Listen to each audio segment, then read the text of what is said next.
하나님께서 우리에게 주시는 말씀 보십니다. 마가복음 4장 35절부터 41절까지의 말씀 보시겠습니다. 저와 여러분이 한 절 한 절 교독하고 마지막 절 합독하겠습니다. 제가 먼저 읽습니다. 그날 저물 때에 제자들에게 이르시되 우리가 저편으로 건너가자 하시니 그들이 무리를 떠나 예수를 배에 계신 그대로 모시고 가매 다른 배들도 함께하더니 큰 광풍이 일어나며 물결이 배에 부딪혀 들어와 배에 가득하게 되었더라.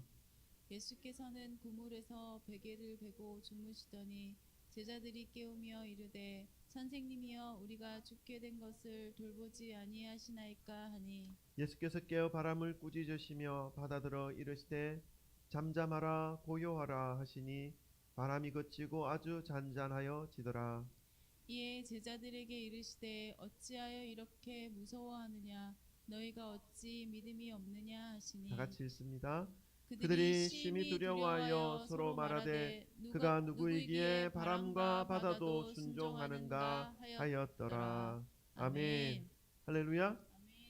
주 예수 그리스도 이름을 찬양합니다. 아멘. 오랜만에 우리 호원 형제 반가워요.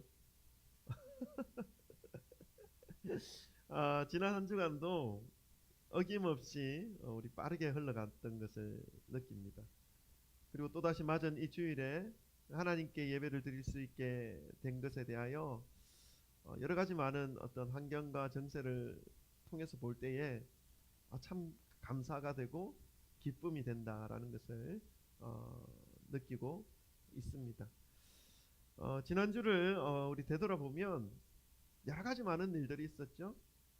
대통령의 비상계엄 선포가 있었고, 그리고 그 선포로 인해서 급박하게 국회에서 비상계엄을 해제하는 그러한 일들이 과정이 있었고, 그리고 그 이후에 이제 일어나는 많은 일들이 하루를 자고 나면 너무 많은 일들이 일어나는 것을 보면서 정신이 정말 없을 정도였습니다.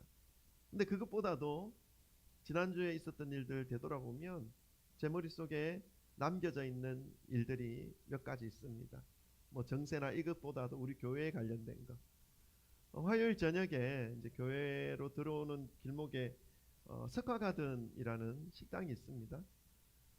오늘 김희봉 집사님 안 오셨는데 김희봉 집사님이 밤에 이제 좀 통화하면서 저녁 식사를 안 하셔서 제가 이제 사드리려고 석화가든에 가서 순댓국밥을 사가지고 가려고 하는데 이제 계산하려고 하는데 식당 사장님께서 지난번 붕어빵을 너무 맛있게 먹었다면서 감사하는 마음으로 그냥 드리고 싶다고 그래서 계산해달라고 막 그렇게 했는데도 극구 거부하셔가지고 제가 그냥 받아서 왔습니다. 그래서 감사하는 마음으로 국밥을 받아서 전달해 드렸고 그런 그 과정을 통해서 생각나는 게 마음에 드는 게 교회 성도님들은 많진 않지만 그래도 교회에 대한 할렐루야 교회에 대한 소문이 나쁘지는 않구나 하는 것을 마음에 느끼면서 하나님 앞에 감사드리며 또 스카가든 그 식당을 축복하며 왔습니다.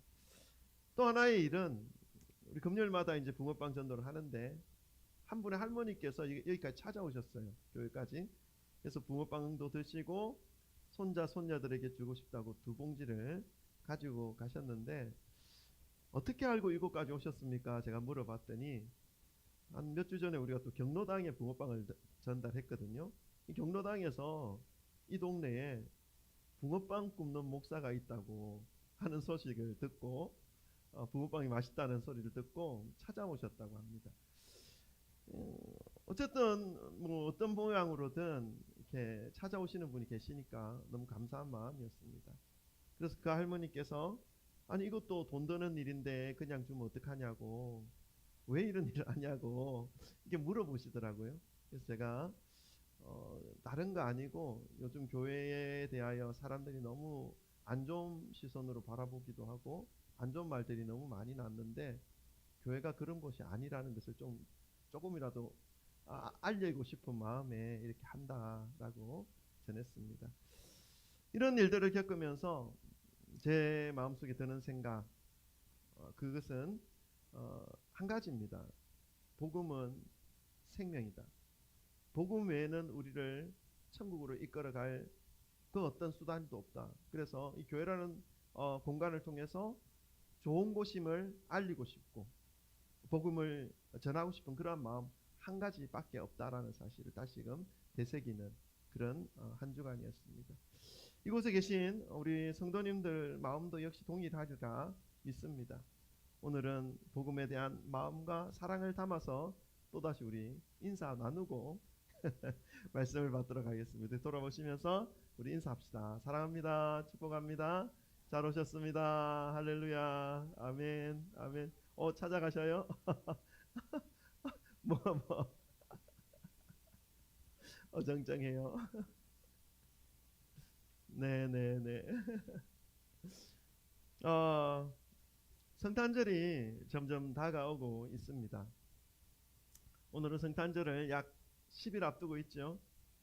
이 시점에 예수님이 누구신지, 예수님을 아는 것이 우리 각자의 삶과 오늘날 살아가는 이 사회에 예수님을 알아가는 것이 어떠한 의미를 가지고 있는 것인지를 좀 믿음의 관점에서 좀 묵상하고 또 말씀을 통해서 깨닫는 것을 마음에 새기는 그런 시간으로 가지기를 소망합니다.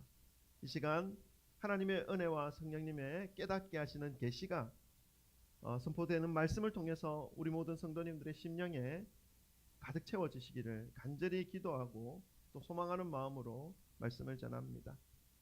예수님의 공생애는 매우 짧으셨습니다. 3년 정도였으니까요.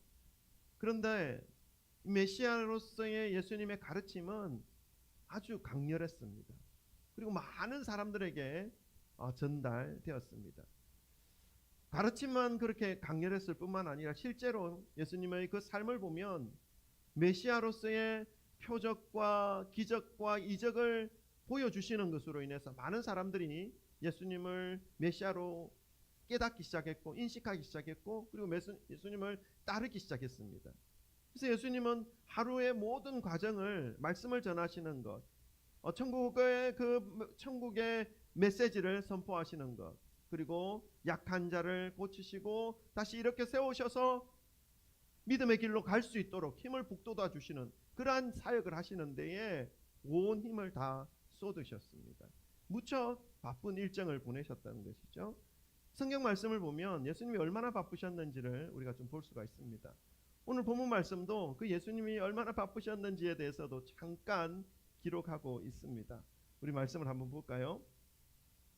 35절부터 38절 말씀입니다. 오늘 본문 말씀 마가복음 4장 35절부터 41절 말씀까지인데 우리 지금 읽으실 말씀은 35절부터 38절까지 말씀 먼저 봅니다. 우리 한 목소리를 한번 같이 읽어보십시다. 시작. 그날 저물 때에 제자들에게 이르시되 우리가 저편으로 건너가자 하시니 그들이 무리를 떠나 예수를 배에 계신 그대로 모시고 가매 다른 배들도 함께 가더니 큰 광풍이 일어나며 물결이 배에 부딪혀 들어와 배에 가득하게 되었더라. 예수께서는 고물에서 베개를 베고 주무시더니 제자들이 깨우며 이르되 선생님이여 우리가 죽게 된 것을 돌보지 아니하시나이까 하니. 이 말씀의 내용을 좀 보면 예수님은 이날도 갈릴리 어느 한 마을에서 천국 복음과 비유의 말씀을 선포하고 있었다는 것을 알 수 있습니다. 본문 말씀 앞절에 보면 35장 전체가 4장 전체가 비유의 말씀으로 지금 예수님께서 선포하신 말씀이었다는 것을 알 수가 있습니다. 말씀을 밤 저녁 때까지 해질녘까지 전하시고 그 해질 저녁쯤 때에 또다시 다른 마을로 건너가서 예수님은 무언가를 말씀을 전하고자 하는 그러한 계획을 가지고 있었던 것 같습니다. 그래서 제자들에게 바다를 건너 가로질러 반대편 마을로 가자 말씀하십니다. 그래서 예수님이 탄 배와 제자들이 탄 배가 함께 이 갈릴리 바다, 정확한 의미로는 호수지만 호수가 엄청나게 크기 때문에 사람들이 바다로 여길 정도로 였기 때문에 바다라고 하는 표현도 맞습니다. 그래서 갈릴리 바다를 건너가는 그러한 상황입니다. 근데 예수님이 얼마나 피곤하셨는지를 알 수 있죠. 배를 띄우고 가는 그 잠깐의 시간에 예수님은 배의 고물이라는 말은 배 뒤편을 의미합니다. 뒤편에서 주무시고 계셨다라는 것을 알 수가 있는 것이죠. 예수님을 모시고 가는 배, 그리고 그 배를 따르는 몇 척의 배도 예수님이 다른 마을로 가서 전하시는 그 말씀을 듣고자 하는 그러한 목적으로 가는 그러한 배였습니다. 그런데 그 37절에 보니까 큰 광풍이 일어났다. 배들이 갈릴리 바다를 건너고 있는 그 중간에 큰 강풍이 일어나며 물결이 배에 부딪혀 들어와 배에 가득하게 되었다 말씀합니다. 정확히 예수님이 탄 배와 제자들이 탄 배의 크기가 어떻게 되는지 모릅니다. 표현되어져 있지 않습니다. 파도가 얼마나 높이 쳐올랐는지도 기록되어져 있지 않습니다. 배에 들어온 물의 양이 얼마나 되는지도 잘 알 수 없습니다. 표현되어져 있지 않기 때문에. 그래서 사람들이 보기에 따라 약간의 차이는 있을 수 있겠지만 지금 갈릴리 바다를 건너가고 있는 이 배가 매우 위험한 상황이라는 것은 모두 인정할 수 있는 표현입니다. 배에 물이 들어와 가득한 상태, 이 곧 침몰하는 그러한 상태라는 것을 의미하는 것이죠. 그렇기 때문에 지금 상황이 큰 강풍이 어느 정도의 큰 강풍인지를 대충 짐작할 수 있고, 그리고 얼마나 긴급한 상황인지를 지금 알 수 있게 하는 그런 표현이 바로 37절 말씀이죠.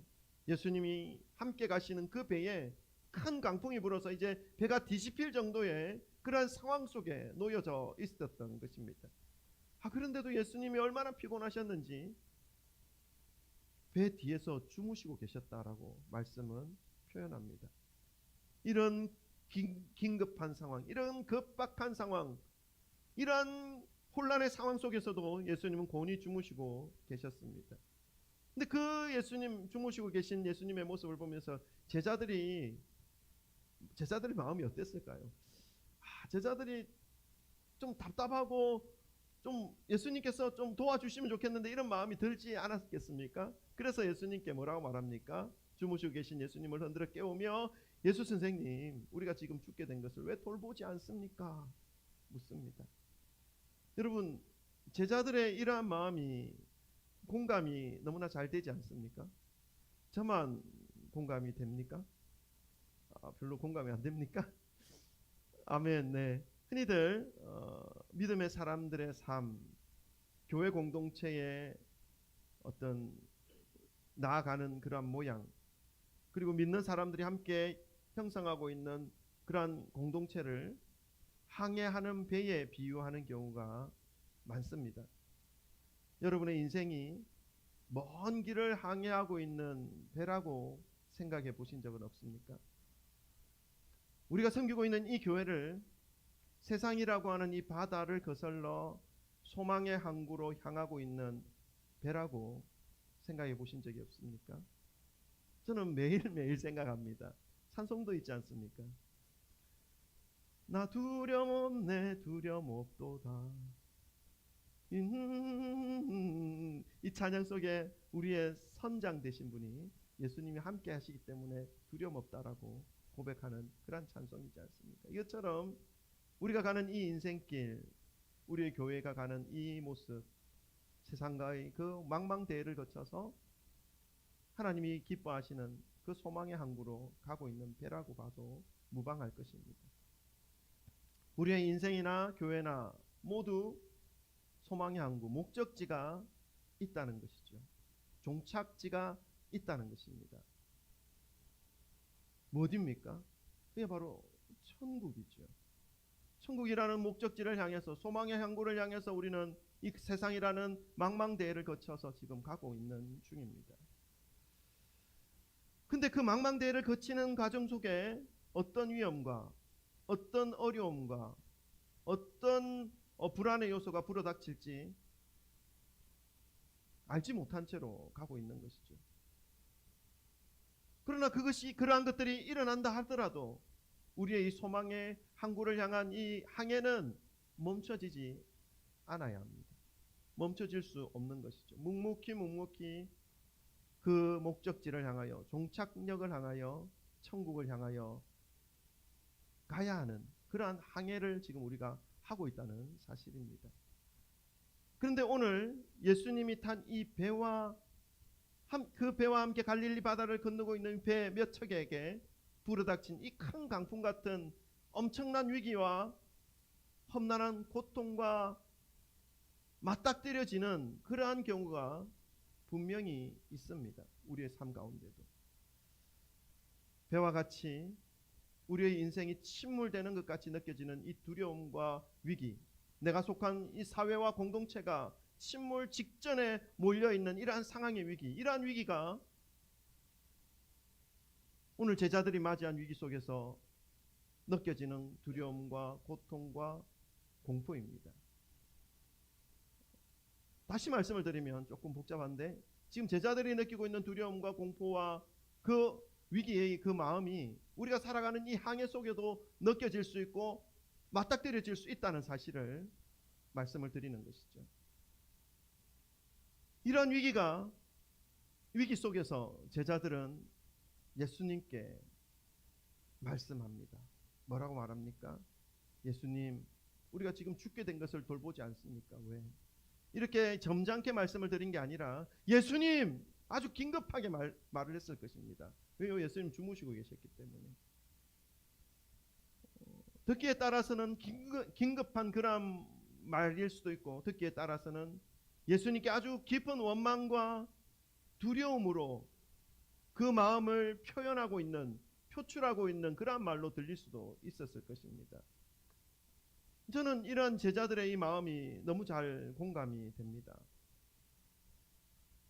간혹 우리가 살아가는 삶 속에서, 우리가 속한 그 사회 속에서 사회가 무너지고 곧 침몰할 것만 같은 그런 위기가 닥칠 때가 있습니다. 그때 우리는 어떻게 합니까? 하나님께, 예수님께 따지죠. 따지는 사람도 있죠. 참 모두가 그런 건 아니죠. 따지듯이 자신 속에 있는 이 두려움과 공포, 이러한 분노를 어떻게 합니까? 예수님께 표출하죠. 하나님께 표출하죠. 도대체 하나님 살아계십니까? 도대체 하나님, 예수님은 지금 무엇을 하고 있습니까? 세상이 이렇게 어렵고 혼란스럽고 내 삶이 지금 무너질 것 같은 이런 상황인데 저를 돌보아 주지 않습니까? 라고 말하는 사람들이 많죠.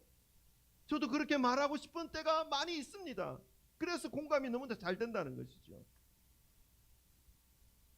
제자들의 이러한 마음이 너무나 잘 이해가 됩니다. 자, 그렇다면 이제부터 예수님의 마음과 예수님의 말씀과 예수님의 모습에 대해서 우리가 초점을 맞춰서 한번 좀 살펴보기 원합니다. 우리 39절을 한번 읽어볼까요? 그 뒷부분 39절입니다. 다 같이 읽습니다. 시작. 예수께서 깨어 바람을 꾸짖으시며 바다들어 이르시되 잠잠하라 고요하라 하시니 바람이 그치고 아주 잔잔하여 지더라. 아멘. 예수님께서 보여주신 모습과 말씀은 무엇입니까? 방금 읽으신 39절에 보니까 깨어서, 잠에서 깨어나셔서 바람에게 꾸짖으시며 바다들어 이르시되 잠잠하라 고요하라 말씀하십니다. 그랬더니 어떻게 됩니까? 바람이 그치고 아주 잔잔하여지더라. 부사가 들어갔죠. 아주 마치 아무 일도 없었던 듯이, 그 사납고 그 솟아올랐던 그 파도가 언제 그랬냐는 듯이 잔잔한 바다로 되었다라는 것입니다. 여러분, 예수님은 바다를 향해 명령하십니다. 고요하라, 잠잠하라. 그랬더니 고요하고 잠잠함이 아무 일도 없었던 것처럼, 원래 바다의 모습처럼 되었다는 말씀입니다. 여러분, 이 말씀을 보고 우리가 느끼는 것이 있습니다. 맞습니다. 예수님은 정말로 하나님의 아들이구나. 바다도 파도도 바람도 온 자연 만물도 그의 명령 앞에 순종하는구나 하는 것을 마음속으로 깨달으며 심히 두려워하였다라고 표현하고 있지 않습니까? 근데 여러분, 제가 이런 설교를 할 때마다 딜레마가 있습니다. 저는 이런 말씀을 통해서 제자들이 느끼고 깨달은 그 두려움을 저도 역시 느낍니다. 예수님은 온 우주 만물을 다스리고 계시고 한치의 오차 없이 우주의 모든 행성들을 질서 있게 운행하고 계신다. 모든 것을 아시고 모든 것을 다 하실 수 있는 전지전능하신 분이 하나님이시며 예수님이시다라는 것을 인식하게 됩니다. 이런 말씀을 통해서. 그런데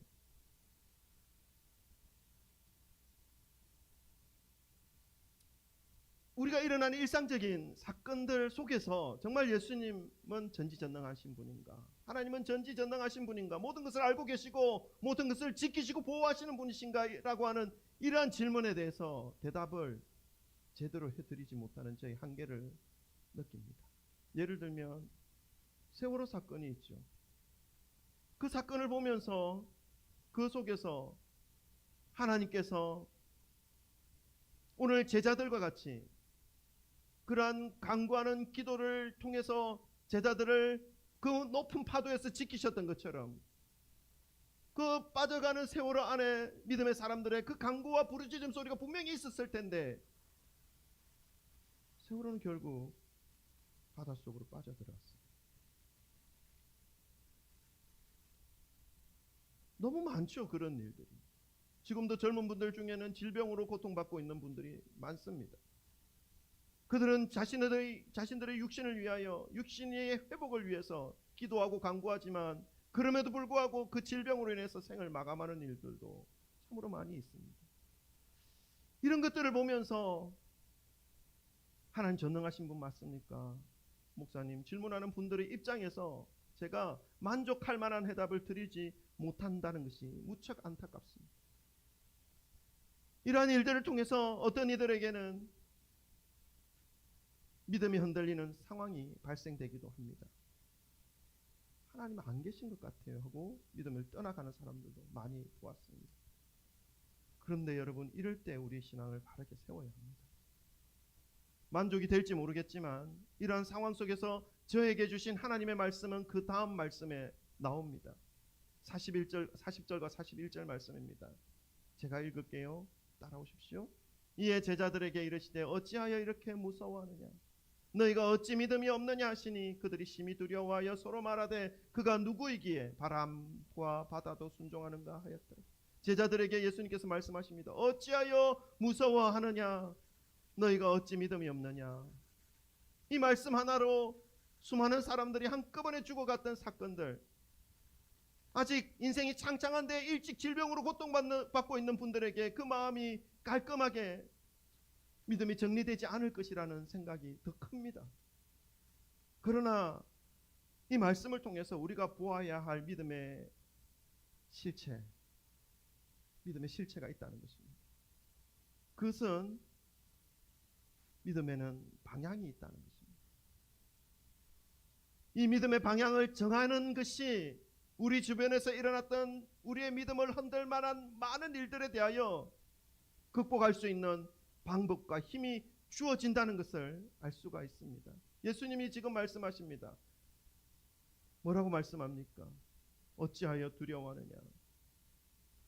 무서워하느냐? 너희가 어찌 믿음이 없느냐? 말씀하는 것이죠.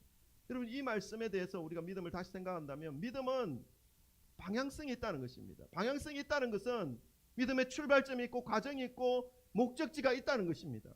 마치 우리가 항해하는 이 항해의 모습과 똑같다는 것입니다. 그것이 믿음의 실체입니다.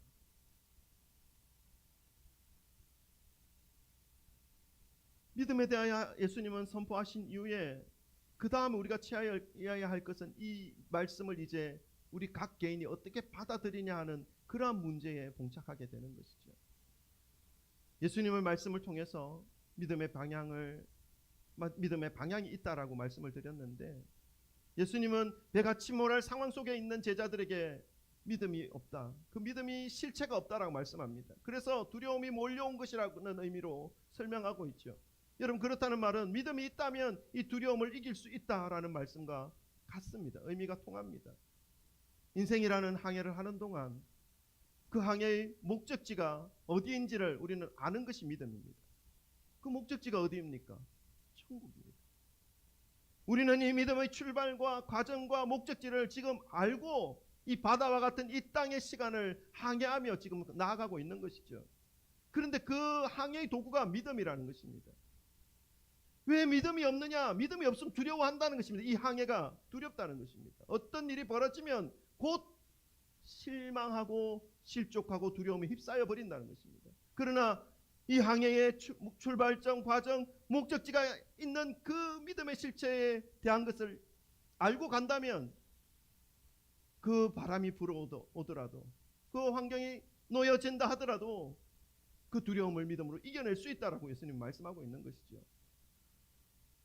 믿음이 없으면 이 바다에서의 어떤 일이 일어날지, 예상치 못한 일들이 일어날 때마다 두려움에 몸서리칠 수밖에 없습니다. 그런데 여러분, 실제로 그 위기 속에서 우리가 항해하는 이 항해가 일찍 끝날 수도 있습니다. 예수님께서 말씀하신 이 믿음이 있다면 그 항해가 빨리 끝나더라도, 일찍 끝나더라도, 아니면 더 많은 시간을 겪으며 더 많은 위기를 견뎌내며 이겨내며 더 많은 항해를 하여 갔더라도 이 모든 이가 어디입니까? 목적지에 도달하는 것입니다. 믿음의 과정, 출발점 과정, 종착역이 있다 말씀을 드렸지 않습니까? 그 종착역이 어디입니까? 항해가 일찍 끝나도 천국, 항해가 길게 끝나도 천국이라는 사실을 말씀하고 있는 것이죠. 우리가 이 믿음이라는 것을 기계적으로 받아들여서 믿음이 있으면 인생살이를 전혀 무서워하지 않아도 되고 근심 걱정 없이 살아갈 수 있다라고 인식하고 살아가면 뭐 틀린 것은 아닙니다. 살아갈 수 있습니다. 그러나 그렇게 기계적으로 여기고 살아간다면 원칙적으로는 맞지만 그가 살아가는 그 삶은 아름다운 향기를 나타낼 수 없습니다. 기계적이고 이기적인 삶으로 전락할 수 있습니다. 믿음이 약하고 아직 믿음이 없는 사람들에 대하여 무시하며 조롱하는 모양으로 나타날 가능성이 충분하기 때문에 그렇습니다. 예수님의 말씀을 통해서 우리가 인식해야 되는 것이 있습니다. 앞에서 말씀을 드렸듯이 우리가 살아가는 이 믿음의 삶의 종착지에 대한 인식입니다. 방향성이라는 것이죠. 우리가 살아가는 삶의 방향이 어느 쪽인지를 인식하며 기억하며 살아갈 수 있게 하는 말씀이 오늘 예수님께서 왜 그렇게 두려워하느냐, 너에게 왜 믿음이 없느냐 라고 하는 말씀 속에 있습니다. 믿음으로 살아간다고 하지만 우리의 삶의 종착역이 어디인지를 인식하고 살아간다고 하지만 예상치 못한 위기와 문제로 인해서 일어나는 두려움에서 완전히 벗어나는 사람은 아마도 없을 것입니다. 다만 그 위기 속에서도 내가 가야 할 방향에 대한 인식만 분명하다면 이 믿음으로 인해 그 위기를, 그 두려움을 이겨낼 수는 있겠지만 그러나 그 쉬운 일은 아니죠. 기본적으로 이 절체절명의 위기 속에 몰리게 되면 사람은 어떻습니까? 믿음으로 내 삶의 방향을 굳건하게 하여 목적지를 향해 나갈 수 있는 것은 기본적으로 그 믿음 안에서 주는 힘과 능력으로 일어날 수 있고 이겨낼 수 있다는 것은 맞지만 기본적으로 쉬운 것은 아닙니다. 쉽지 않다라는 것을 깔고 말씀을 드리는 것입니다. 예수님께서 말씀하신 어찌하여 이렇게 무서워하느냐, 너희가 어찌 믿음이 없느냐 하신 이 말씀은 제자들의 상태를 말씀하실 뿐만 아니라 세상의 불합리와 이해가 되지 않는 사건 사고들을 접하며 섬찟섬찟 놀래며 두려움과 의심 속에서 살아가고 있는 저와 여러분에게 또한 하시는 말씀입니다. 그것은 믿음이라는 것이 무엇인지 그 시작과 과정과 마지막에 대하여 생각하게 하시는 예수님의 선문답인 것이죠. 중요한 것은 믿음을 명확하게 하고 목적지에 대한 방향성을 굳건하게 설정하여서 살아간다 하더라도 이런 두려움과 혼동은 늘 발생하고 있고 그 속에서 믿음은 흔들리고 그것을 극복하지 못하면 믿음에서 돌아서는, 그래서 하나님에 대한 오해 속에서 일평생 살아가는 그러한 연약함이 우리 모두에게 존재하고 있다는 것입니다. 그래서 항상은 아니더라도 예수님을 경험하는 것이 필요합니다. 우리 각자의 삶 속에서 말씀하시는 예수님의 능력이 개인적 삶 속에서 경험되어질 때에 그 시간이 생명 말씀으로 만들어진 그 믿음을 확고하게 해주는 영양제가 될 수 있는 것입니다. 그래서 어떤 교회에서는 이 예수님을 경험하게 하기 위해서 여러 가지 많은 어떤 집회나 이런 어떤 인위적인 어떤 집회들을 만들어내기도 하죠. 그래서 성령의 사역이라고 하면서 막 기도하면 쓰러지게도 만들고 뭐 장풍을 하면은 실제로 뭐 뒤로 넘어지는 듯한 그러한 분위기도 만들어가고, 여러분 다 좋습니다. 뭐 목적이 천국에 가는 목적이라고 한다면, 그러나 여러분 분별해야 됩니다. 말씀이 없는 그 어떤 것도 우리를 천국으로 인도해 줄 수 없습니다. 하나님의 말씀이 우리를 이끌어가고 우리를 만들어가고 우리를 세워가는 그러한 것이라는 사실을 기억하시기를 바랍니다. 말씀 없이 성령 집회, 말씀 없이 성령의 어떤 운동을 한다는 것은 한 사람의 인위적인 생각과 인위적인 계획 속에서 이루어지는 가능성이 많습니다. 분별해내시는 것이 필요하죠. 그러나 그것이 성령의 역사가 완전 필요 없다라고 말씀드리는 것 아닙니다. 성령의 역사는 분명히 있습니다. 말씀과 함께 역사하시는 것이죠.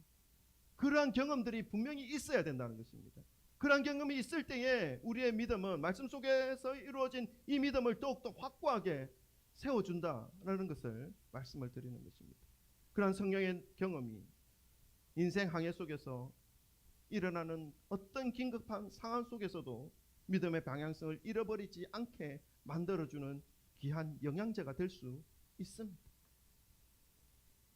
오늘날도 우리는 도저히 납득이 안 되는 그런 상황 속에서 살아가고 있습니다. 그런데 그렇게 도저히 납득이 안 되는 상황 속에서 살아가신 분들 중에도 이 믿음의 방향성을 결코 잃어버리지 않았던 분들 몇 분이 생각이 납니다. 두 분인데요. 한 분은 자신의 두 아들이 공산당에 의해서 죽창에 찔려 죽습니다. 근데 그 두 아들에 대하여, 죽음에 대하여 하나님께 원망하지 않고 감사의 제목으로 10가지 제목을 올려드렸던 목사님이 계셨습니다. 그리고 그 두 아들을 죽인 공산당 청년의 6.25가 이제 다 끝나고 그 청년에게 자신의 양자를 삼은 사랑의 원자탄 손양원 목사님에 대한 모습이 기억납니다. 도저히 납득할 수 없는 상황 속에서도 믿음의 방향을 잃어버리지 않았죠. 그리고 또 제가 경험한 한 권사님 역시 그러한 분에 속합니다. 92년도에 애양원에 그 나병 한센병에 걸려서 눈이 허물어지고 코가 허물어지고 손발이 다 허물어져 있는 그런 상황 속에서 살아가고 있는 한 권사님이었습니다. 그 권사님께 질문했죠. 혹시 하나님이 원망해 본 적 없냐고. 나 같으면 하나님 원망해 할 수 있었을 것 같다고. 손도 없고 코도 없고 허물어져 있는 그런 상황. 자식들은 엄마가 다 죽은 줄 알고 있는 거예요. 딸 하나만 정기적으로 6개월마다 한 번씩 와서 인사하고 가는 그런 상황 속에 놓여 있는 자신의 현실을 하나님 앞에 비관해 본 적 없냐고, 원망해 본 적 없냐고 물어봤을 때 그 권사님은 아니다. 내가 이렇게 되지 않았으면 하나님을 더 깊이 알지 못했을 거라고 고백하는 그때의 그 김복덕 할머니 권사님, 그 할머니가 기억나. 이 말씀을 준비하면서 기억이 났습니다. 도저히 납득이 안 되고 도저히 이해가 안 되는 그런 상황 속에서도 우리가 나아가야 할 믿음의 방향성을 잃어버리지 않았던 그 많은 사람들이 이 믿음의 항해 속에서 분명히 있고 지금도 그렇게 살아가고 있다는 사실을 말씀하고 있는 것이죠. 그렇다면 우리가 가야 할 이 믿음의 모습은 무엇입니까?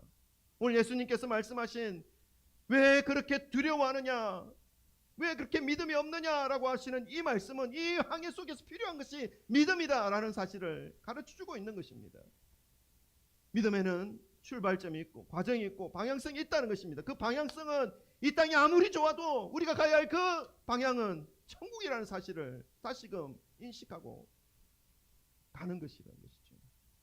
여러분, 믿음의 삶 그냥 이 땅에 잠시 유람하러 왔다가 그냥 사라지는 것이 아니라 이 땅에서 저 천국의 삶을 하나씩 하나씩 준비하는 그러한 과정이라는 사실을 기억하시기를 주님의 이름으로 축원합니다.